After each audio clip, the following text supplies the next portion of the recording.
Olá, você que me assiste, Deus abençoe todo o teu dia no nome de Jesus. Te dê muita graça, muita paz, muita alegria, muito gozo neste dia. Vamos orar ao Senhor, mas eu quero deixar o título da mensagem antes de orar com você.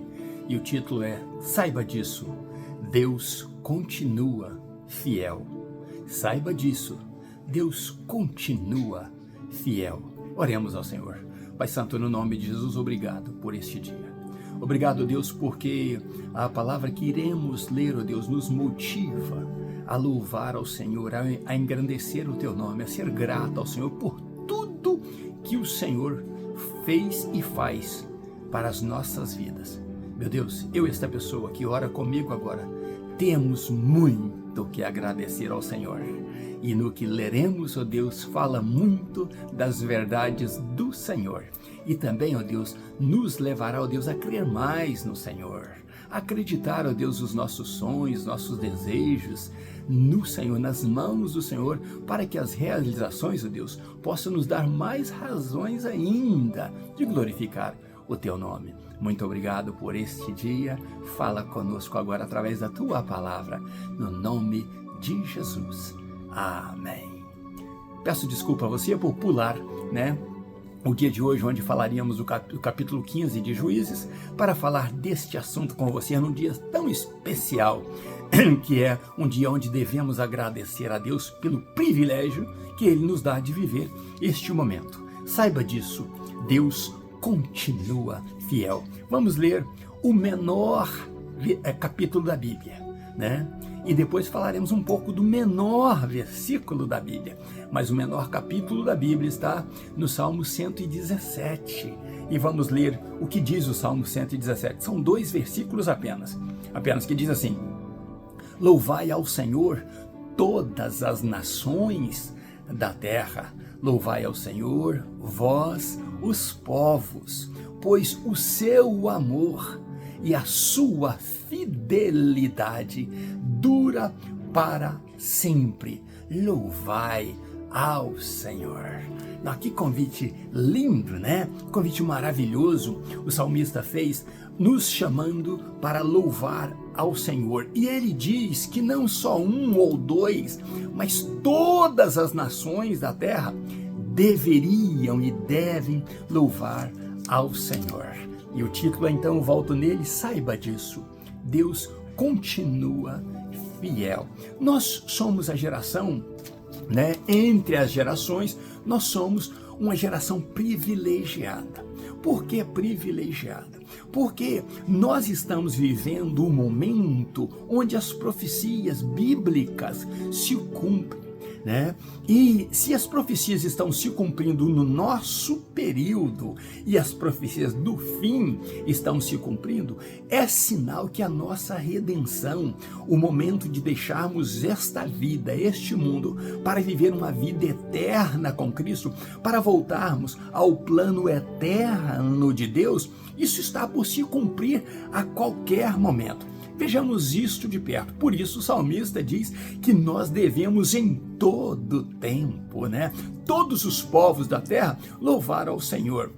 E olha que o salmista disse isso há um longo tempo passado, E a razão de louvar a Deus, em todo o tempo, tem crescido a cada dia mais. Vejamos, o plano eterno de Deus é que o homem fosse eterno, que o homem vivesse a eternidade de Deus. Por isso, lá em Gênesis, Deus disse: façamos o homem a nossa imagem, a nossa semelhança. Ou, em outras palavras, façamos o homem tão eterno quanto a nós. E Deus disse para o homem não provar nenhum pecado, que era o de desobedecer a Ele, para que a morte então não o visitasse. Então, no dia que isso acontecesse, o homem conheceria a morte. Mas até então, o homem era eterno, tanto quanto Deus é eterno, antes de provar da morte. Isso aconteceu e o homem desobedeceu, então começamos a morrer, e uma morte está separada, que é a morte eterna, para o final dos tempos. Mas nós ainda estamos em tempo de escolhermos a vida e a morte. Moisés, ele falou para o povo o seguinte: eu deixo aí a vida e a morte diante de vocês. Moisés estava repetindo exatamente a realidade do homem. Mas eu dou um conselho a vocês: escolha a vida para que vivais.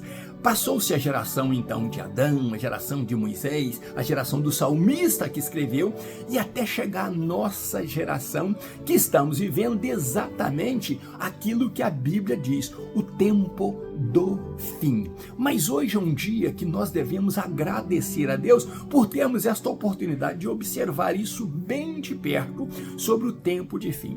A própria palavra, profética diz que ouviríamos fome, pobreza, miséria, de guerras, rumores de guerras, terremotos, maremotos, fenômenos sobrenaturais, pandemias, doenças. Tudo isso é um pacote para o princípio das dores, E qual era o princípio da dor? Lembre-se bem que quando a mulher começa a ter o princípio da dor do seu parto, está chegando o momento de dar à luz, não é assim? Na ciência natural, nos nossos dias. Pois é, nós então temos um aviso também da profecia de Deus, da palavra de Deus, que o princípio das dores seria um momento anterior ao momento de chegar à luz, de ser dado à luz, E nós estamos vivendo este momento. Nós estamos vivendo um momento onde essa questão de ódio, onde essa questão de dor, de infiltração humana e prejudicando a vida do homem, dificultando cada dia mais a vida do homem na terra, tudo isso está ficando normal. Mas nós que temos Cristo Jesus, atentamos para as profecias. E se olhamos as profecias, se este momento de dor está chegando, nós devemos ficar felizes, porque o momento do arrebatamento, da nossa tirada para a vida, está próximo. A dor precede este grande momento para a vida. E nós, a geração privilegiada, como eu disse no princípio, estamos vivendo este momento.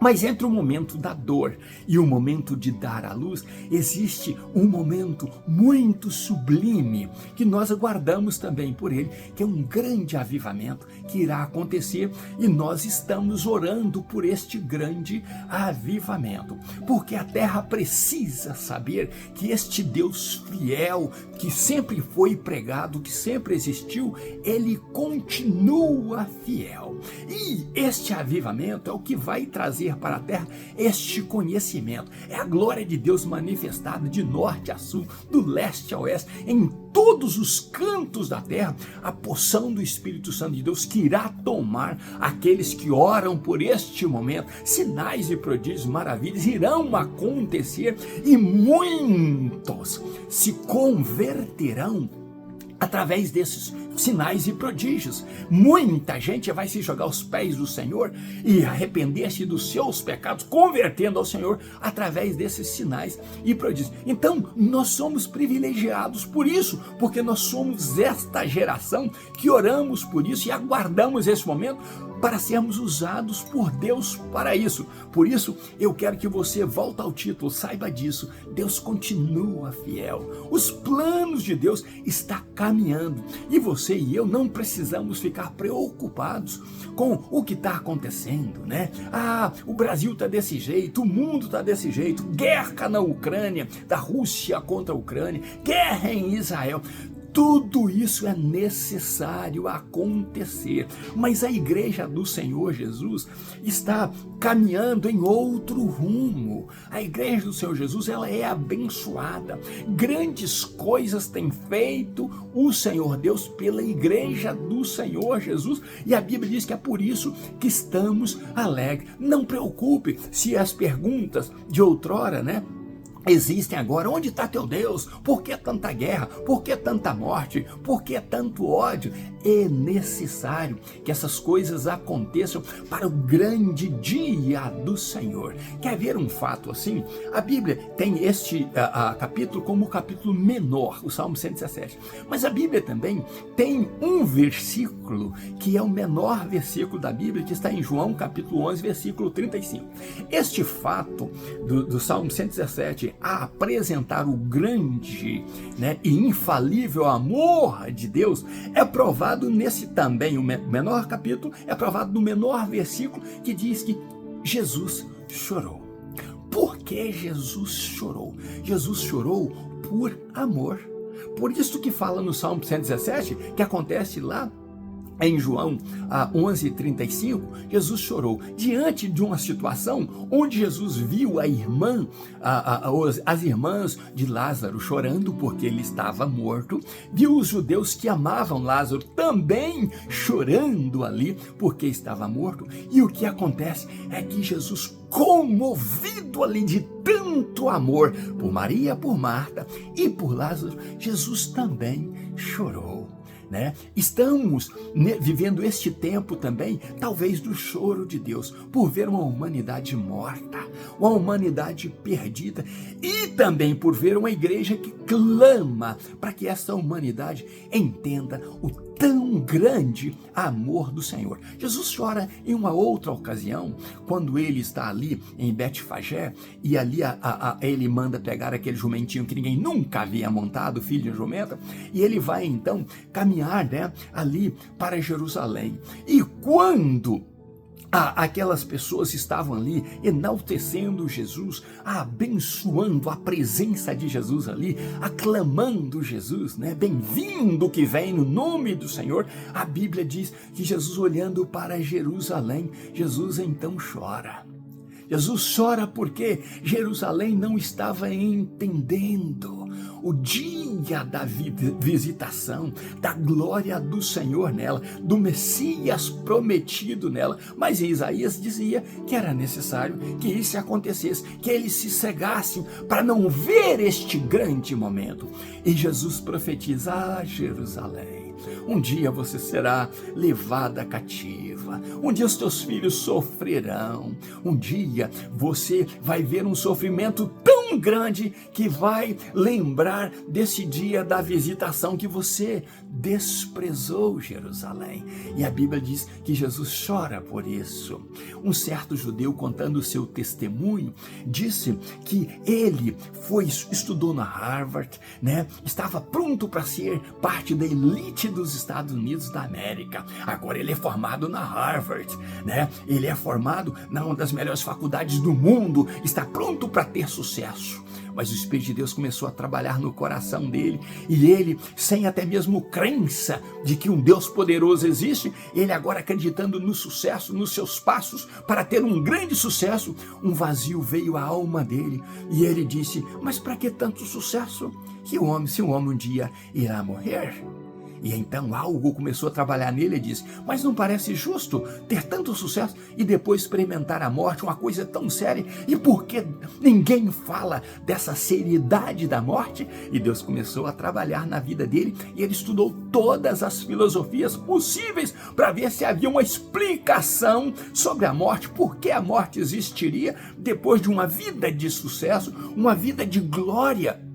E então ele disse que ele passou a conviver com os pobres da Guatemala, no meio do povo da Guatemala. E uma pessoa disse a ele: já que você estudou todas as filosofias e não encontrou resposta para a tua pergunta, por que você não estuda sobre a vida de Jesus? E ele diz: não, Jesus está fora da minha cogitação. Eu sou um judeu que honro o meu judaísmo. Eu aprendi que esse Jesus não é assunto entre nós. Mas com aquela pergunta das pessoas, aquilo começou a entrar no seu coração. E ele disse: olha, eu vou então dar uma pesquisada sobre esse Jesus. E ele disse que passou anos e anos estudando sem resposta. Mas quando ele abriu a Bíblia, no Evangelho de João, em 1 minuto de leitura, ele entendeu e teve a resposta que ele passou a vida toda estudando, procurando a resposta. Ele disse, mas esse Jesus que está falando aqui, além de dizer que ele é Deus, esse Jesus profetizou tudo o que iria acontecer com Jerusalém. Esse Jesus profetizou o que iria acontecer com o templo e tudo o que ele falou muito antes aconteceu. Esse Jesus aqui está dizendo que ele é Deus. A sua palavra, o que ele profetizou, foi fiel e cumpriu. Então este judeu começou então o seu caminho da conversão e hoje ele é um líder em Israel das igrejas evangélicas, das igrejas cristãs em Israel, defende o cristianismo. Ele é um judeu messiânico, porque ele entendeu que o amor do Senhor e a sua fidelidade, como diz no Salmo 117, permanece para sempre. E este amor e esta fidelidade por permanecer para sempre é razão de sobra para que todas as nações, todos os povos da terra rendam louvores a este Deus, a este maravilhoso Deus que enviou seu Filho Jesus. Jesus se manifestou no meio do povo judeu como homem, mas também se manifestou como Deus. Quando ele expulsou os vendilhões do templo, ele diz assim, a minha casa é casa de oração e vocês estão fazendo dela covil de ladrões. Quando ele disse a minha casa, ele está falando como Deus, o Senhor do templo, o Senhor do universo, como Deus soberano, falando para um povo que estava pervertendo o templo, pervertendo a casa de Deus, pervertendo a cidade que Deus colocou nela o seu nome. Por isso, isto é um aviso muito grande para nós, esta geração privilegiada, que nós possamos honrar, levar em consideração a presença desse Deus no nosso meio, levar em consideração o amor infalível desse Deus e levar em consideração que a fidelidade dele permanece para sempre, que eu e você tenhamos que saber disso. Por isso o título da nossa mensagem é: saiba disso, Deus continua fiel. Ele é fiel com você, ele é fiel comigo, não importa a circunstância, ele permanece fiel nas nossas vidas. Hoje eu estava ouvindo um hino que gosto muito, e o hino é um agradecimento. Obrigado, Senhor, obrigado pelas bênçãos que o Senhor me dá. Obrigado, meu Deus, que porque mesmo eu não tendo casa, mesmo eu passando dias difíceis, mesmo eu não tendo uma propriedade no meu nome, assim diz a música, obrigado porque a multidão diz que eu não sou nada, que eu não tenho nada, mas o que eles não veem é que eu tenho o Senhor em mim. Eles não percebem que eu tenho um teto sobre a minha cabeça, mesmo não sendo meu, o Senhor permitiu que tenha um teto sobre a minha cabeça, que eu tenha comida na minha mesa, que eu tenho roupa, mesmo não sendo novas, para vestir, que eu tenho sapato nos meus pés, mesmo não sendo novos, eu tenho sapatos, eu tenho os meus pés calçados. Eles não entendem que eu só tenho essas coisas porque eu tenho o Senhor. Senhor, eles não percebem que tudo o que eu tenho, que é o Senhor, é o suficiente para a minha vida e é a razão de eu te dizer obrigado, meu Senhor. Eu não sei o que você está passando, eu não sei o que você está sentindo, Eu não sei o que acontece quando você assiste esse vídeo e ouve essas palavras, mas o que eu oro a Deus é para que ela entre nos teus corações, no coração teu, nos corações daqueles que assistem e façam um mover santo na vida dessas pessoas que assistem, que eles entendam que este momento que nós estamos vivendo é um momento muito sublime, que mesmo havendo dores, nós aguardamos um avivamento e nós aguardamos que desta dor chegue a nossa luz, o momento em que Jesus nos tirará deste mundo para uma vida eterna. Uns que já estão descansando no Senhor ressuscitarão primeiro, e os vivos, se nós estivermos vivos, nós seremos tomados dessa terra para uma glória tão grande, tão excelsa, tão sublime, que eu e você não podemos imaginar. O apóstolo Paulo a viu e ele disse que não devia contar ao homem, porque por ela ser tão grande, o homem não acreditaria se contasse. Tem tanta coisa boa por vir, tanta coisa boa para acontecer com você e comigo, e não está faltando muito tempo. Mas eu quero que tão somente você saiba disso. Deus continua fiel. Louve ao Senhor em todo o tempo. Engrandeça o nome dele em todo o tempo. E como aquele judeu disse: então eu entendi que este Jesus, este Yeshua, que este Messias é Deus, e passei a servi-lo. E tem muitos judeus entendendo isso agora. Você que não é judeu está atrasado se você ainda não entendeu que Jesus é Deus, que você e eu precisamos dele, que agora é o momento de você dizer: Senhor Jesus, escreva o meu nome no livro da vida, porque eu te recebo como meu Salvador e Senhor. E no momento onde findar esta dor que agora começamos a viver, que esta luz que virá, este parto que virá, que eu seja fruto dele. Eu quero habitar contigo para sempre, eu quero gozar das tuas maravilhas. Por isso, da agora para frente, eu vou viver, enquanto eu viver louvando ao Senhor todos os dias da minha vida, até que eu possa habitar na casa do Senhor para todo sempre contigo. Que Deus te abençoe e te guarda. Saiba disso, Deus continua fiel. Ele continuará fiel comigo e com você, no nome de Jesus. Ainda nos meus pijamas, buscando a Deus. Um grande abraço meu, pastor Riva Martins. Deus abençoe você e família em nome de Jesus. E até amanhã, se Deus quiser. Um abraço meu, em nome de Jesus.